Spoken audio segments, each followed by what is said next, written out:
Veni, Vini, Amari. We came, we saw, we loved. Welcome to the Partnership Vision Podcast, where we discuss how to have a relationship full of unity, trust, fun, and fulfillment. We'll be sharing the rewards of preparing yourself for your best partner and being your best for them. I like everything about you. Everything about you.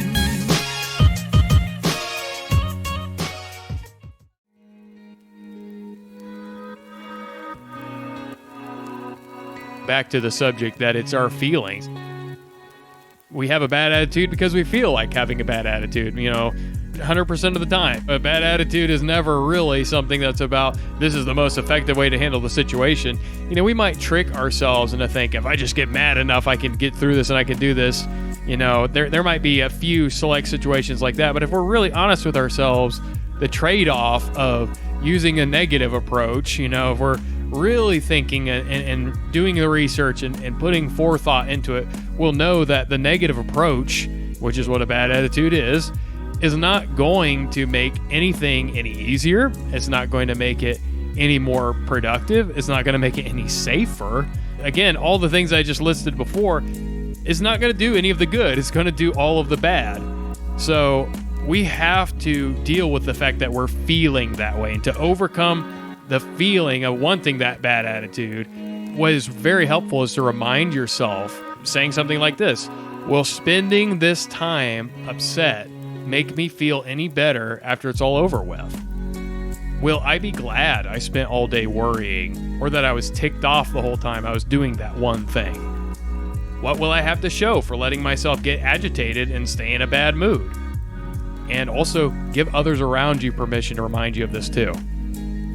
Yeah, again, accountability partners. Choose them wisely as well. Know that they are actually somebody you can trust and not somebody you've just kind of fallen into a place of comfort and believe you can trust.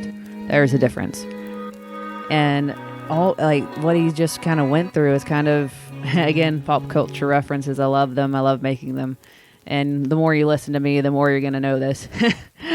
But again, with the Star Wars, it's kind of like choosing to be Obi-Wan Kenobi instead of Emperor Palpatine.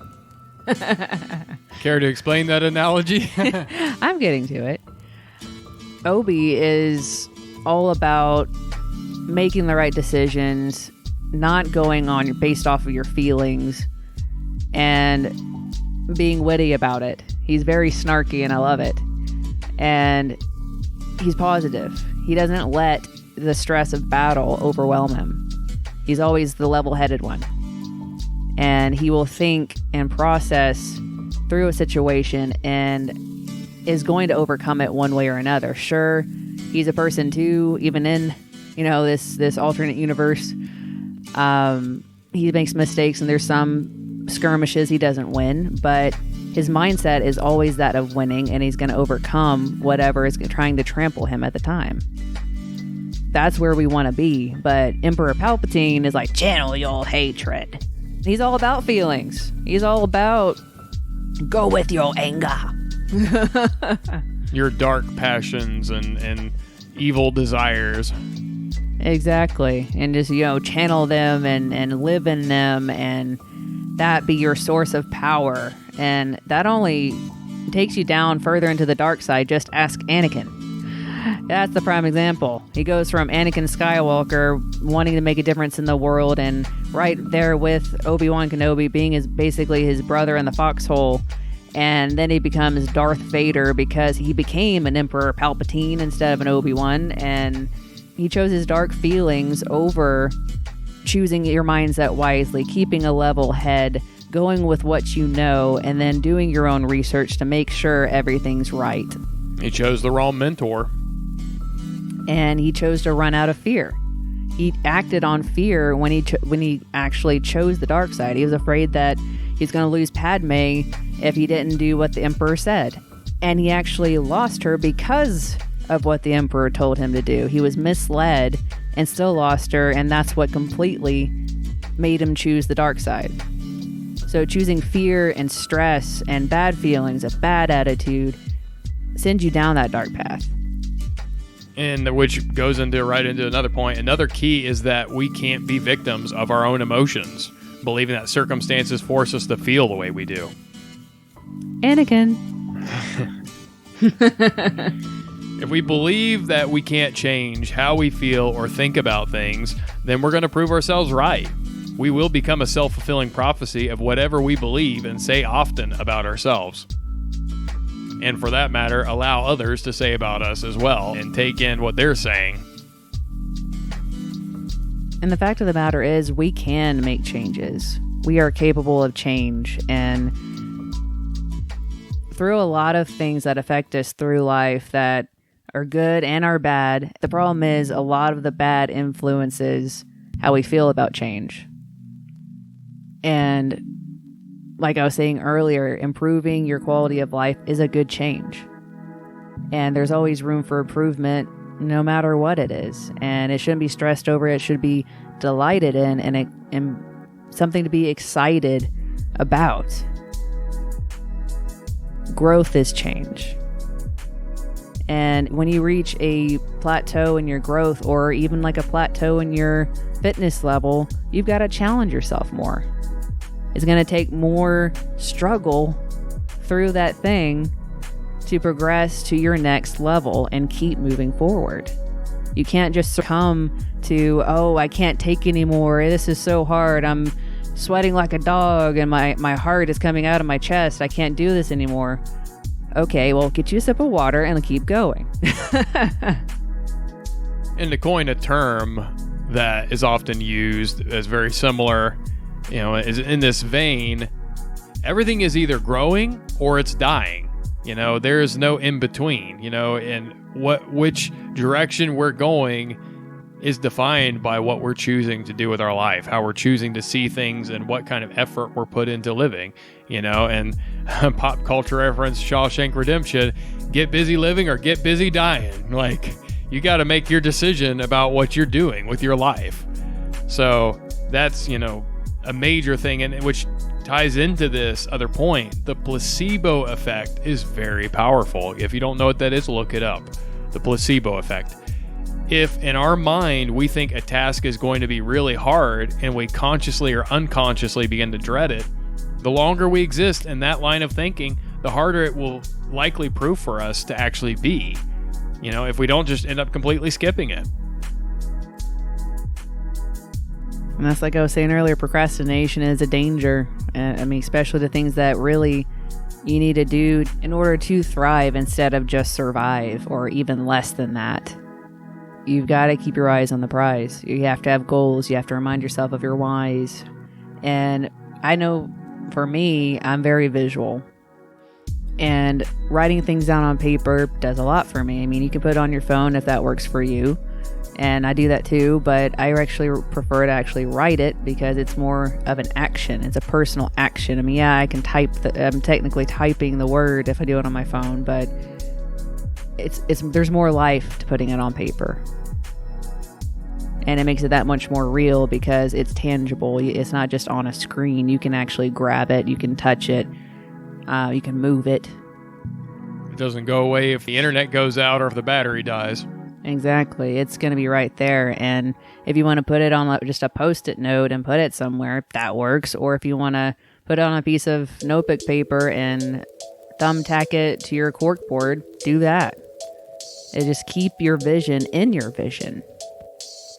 Well said. And into the next point, time under tension, which is a fitness term, it's talking about like the interval of time of you actually making a repetition in a workout, and also like how long are you doing that workout? Are you doing that entire set? Or in an instance of like, say, holding a static pose, how long are you being placed under tension in that static pose? But in this case, I'm using it in a different way. Time under tension in the case of being tense about something that we need to do or endure through is actually completely counterproductive. We think we're being mentally prepared for the difficulty, but we're actually draining ourselves beforehand. and setting ourselves up for increasing odds of failure. And this is what I was talking about earlier when I said that we would address relaxation. You have to learn to relax. You can't just be tensing everything up when you're trying to do something, consciously or unconsciously. It just makes it that much harder. The more you get in your way, the more you're going to have to struggle against yourself and within yourself. Do yourself a favor and be your own solution. Don't be a part of your problem. Don't create a problem for yourself. We have enough issues in life that we have to work through and overcome. Don't create extra ones. And there is a big difference between these two approaches to tackling life. And I want to bring this point out with this kind of level of clarity. So number one, the first approach, when we're really taking a realistic look at things while we're problem solving. So we're strategizing and come up with a game plan on one hand, it's being productive. But on the other side, when we're just revolving the same thoughts of frustration, worry, sadness, and negative expectations, we've got to make sure we aren't excusing a negative attitude and dark meditation under the false name of mentally preparing ourselves, in quotes. Because there is a huge difference in mentally preparing ourselves. There's the positive way of being mindful, knowing potentialities of a situation and, this could happen or that can happen kind of thing. That's good. I mean, just that way you don't put all your eggs in one basket, because sometimes things don't turn out like we hope they would, and that's okay. But we then don't need to beat ourselves up with those failed expectations. It doesn't make us a failure.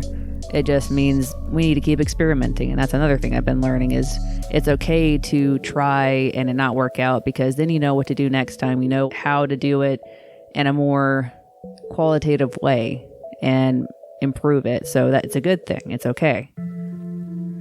Because I was taught that failure was bad. Always bad. But just be mindful of what can happen. But mentally preparing ourselves can be negative and in a way of focusing on what bad outcomes can happen. It's like, just because this happened doesn't mean that then the next thing is going to be terrible. It could actually be good. It can really surprise you in different times. But if you just focus on the negative potential outcomes and not give the positive outcomes the time of day, that's just going to drown you. And that's such a Sith teaching. It's never okay to fail. Like, please have mercy. That's not how it works with the Sith. Like, good Lord. So, really, the key to living the most fulfilled life, finding meaning in what we do, living joyfully, getting the most fun out of our experiences, and being able to accomplish our most heartfelt goals and receive our innermost desires is found in these two words: self-discipline and wisdom. That's it. That's the crux of the right approach to life. Because in Proverbs, we hear all about the wise versus the foolish. And the foolish do not take correction as a positive thing or a helpful matter. They don't like growth. They are fine where they're at. They're not willing to challenge their own thinking. And they're fine with quarreling. They're fine with starting fights and being a nuisance to themselves and everyone around them, and then gaslighting the other people into thinking, oh, well, y'all are problems too. But wisdom is what separates everything. Fools are always trying to justify their problems instead of trying to solve them. And the wise set out to improve their life, be the best influence to those around them, and keep their peace. Because without peace, you can't have understanding. And without understanding, you can't have wisdom. And self-discipline is tied right up in with wisdom. The wise they practice self-discipline.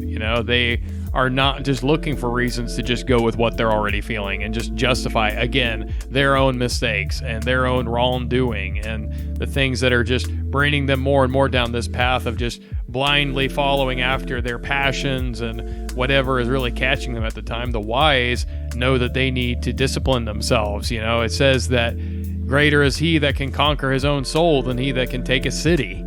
Like, the wise man is the one who can master himself and so self-discipline and wisdom, they need to be defined. We need to seek self-discipline. We need to seek wisdom as the source of the best possible mindset for life. And ultimately defining these things, wisdom is about finding the best way to grow yourself and make choices that bring about the most beneficial outcomes in your life to accomplish the highest purposes you have in your heart. And self-discipline is about following the path wisdom has shown us through the practice of making right choices and consistently taking the high road in the face of internal and external opposition. Again, it's reps. Just like with having faith in something, or having faith in God, or having faith in his will for your life. It takes faith reps. Continuously trusting him that he does, in fact, do things for your good, that he has plans for you to prosper in, that he wants you to have a happy and fulfilled life. You have to continuously trust him through extenuating circumstances, different things that come up that oppose you, whether it be a person or a thing or a situation. But you have to be dedicated. You have to be self-disciplined in it, and again, keep your peace and be able to work from that outward and be able to be sustained in your relationship with God to then handle situations the correct way.